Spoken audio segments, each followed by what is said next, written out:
হতাশায় একসময় আত্মহত্যা করতে চেয়েছিলেন তিনি। হঠাৎ করে সিদ্ধান্ত পরিবর্তন করলেন, নিলেন নতুন পদক্ষেপ। জীবন বদলাতে শেষ সংগ্রামে সঁপে দিলেন নিজেকে। এতে সফল হয়েছেন তিনি। ঘুচেছে বেকারত্বের অভিশাপ, পথ খুলেছে আয়ের, বদলে গেছে জীবনের গতিপথ, ভাগ্যের চাকা। বলছি শাহিদুল ইসলামের জীবনের গল্প। আমাদের এখানে পার ডে প্রায় 20 থেকে 25,000 এরকম এটাই হয়, সেল হয়।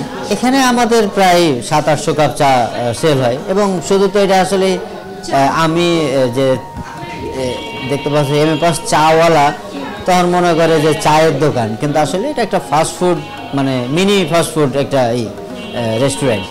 এখন প্রতি মাসে চা বিক্রি করে তার আয় 9 থেকে 10 লাখ টাকা।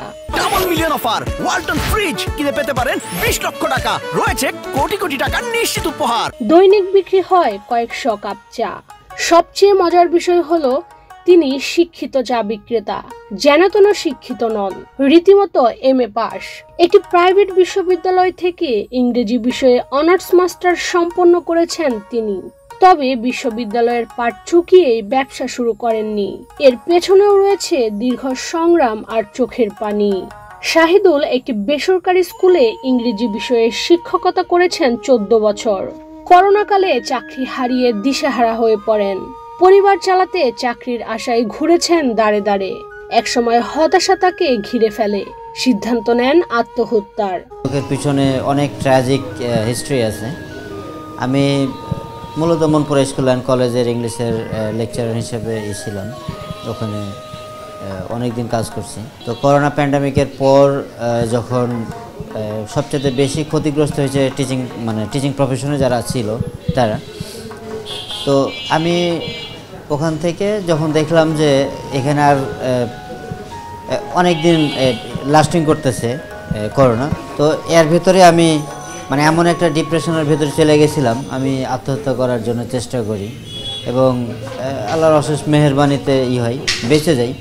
তা আমি একসময় ভাবি যে আসলে আত্মহত্যা কিংবা জীবন দিয়ে দেওয়া এটা তো আসলে কোনো একটা সমাধান নয়। তো পরে চিন্তা করলাম যে কোনো একটা কিছু করা দরকার। এবং তখন আমার অবস্থা এমন একটা খারাপ হয়ে গেছিলো যে আমার প্রতিদিনের একটা ইনকাম সোর্স বের করা দরকার। এই জন্যে আমি কোনো একটা জিনিস খুঁজছিলাম। করোনার থাবা শেষে সব হতাশাকে পেছনে ফেলে পৈতৃক সম্পত্তি বিক্রি করে শুরু করেন অর্ক নামের একটি অনলাইন শিক্ষকতা প্ল্যাটফর্ম। বিভিন্ন কারণে সেখানেও ব্যর্থ হয়েছেন। খোয়াতে হয়েছে 25 থেকে 30 লাখ টাকা। 10 মিনিট স্কুল শিখো, এদেরকে দেখে আমি ইন্সপায়ার্ড হয়েছি এবং তখন আমি অর্ক নামে আমার একটা অনলাইন প্ল্যাটফর্ম দাঁড় করাই। তো এখানে আসলে আমি আমার গ্রামের বাড়ির যা ছিল, আমি যা পাইছিলাম সব কিছু বিক্রি করে আমি এটা প্রতিষ্ঠানটাকে দাঁড় করানোর জন্য চেষ্টা করছিলাম। তো যারা ওয়েবসাইট ডেভেলপ করে এবং ডিজিটাল মার্কেটিং নিয়ে কাজ করে, এদের অদক্ষতার কারণে আমি টোটাল টাকাটা প্রায় হলো 8-9 মাসের ভেতরেই আমার পুরা হয়ে যায়, নষ্ট হয়ে যায়। সে সময় টিকে থাকার তাগিদে রিক্সা চালানোর কথা চিন্তা করেন। এরপর ভাবেন সম্মানজনক কিছু একটা করতে হবে। সেই ভাবনা থেকেই শুরু আলোর পথে জীবনের যাত্রা। 2022 সালের 1 অক্টোবর যাত্রা শুরু হয় এমএ পাস চাওয়ালার নতুন জীবন সংগ্রাম। এরপর তাকে আর পেছনে তাকাতে হয়নি। বাংলাদেশে যেহেতু পানির পরেই মানুষ সবচেয়ে বেশি চা পান করে, তা আমার কাছে মনে হয়েছে যে এটা খুব জেনারেল এবং খুব নিত্য প্রয়োজনীয় একটা জিনিস। এই জন্যই চাটাকেই পরে চুজ করা। আমরা যে জিনিসটা গ্যাপটাকে ফিল আপ করতেছি, যে হাই ক্লাস যে ইগুলো আছে, রেস্টুরেন্টগুলো আছে মোটামুটি ভালো ডেকোরেটেড, তাদের আমরা ডেকোরেশনটা নিতেছি, অ্যাটমসফিয়ারটা, এনভায়রনমেন্টটা, এবং টঙের যে দোকান, এই টঙের দোকানের প্রাইসটাকে নিতেছি। দুইটার কম্বিনেশন করে আমাদের এমএ পাস চাওয়ালাকে সামনের দিকে এগিয়ে নিতেছি। শাহিদুলের ভাবনা ছিল কর্মের মাধ্যমে তার পরিচয় প্রকাশ পাবে। সেই ভাবনা থেকে তার উদ্যোগের নাম দেন এমএ পাস চাওয়ালা। তবে এ নাম নিয়েও ঘটে বিপত্তি।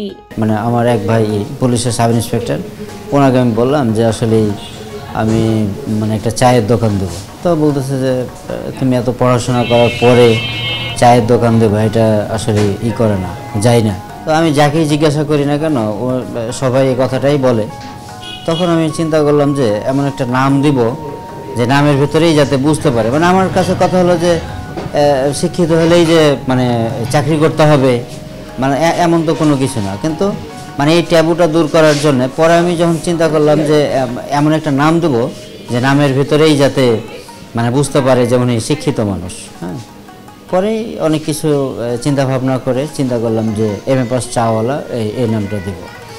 এবং এই নামটা যখন দেখছে আমাদের 100 ফিটে তখন দোকানটা ছিল, তখন ওখানকার যে ল্যান্ডলর্ড উনি বলতেছে যে এই নাম যদি করেন দেন তাহলে তো আপনার নামে মামলা হয়ে যাবে। আমি আর বললাম যে কেন, আমি কি এটা কোনো অবৈধ নাম নাকি? তারপরে উনি আর কিছু বলেনি।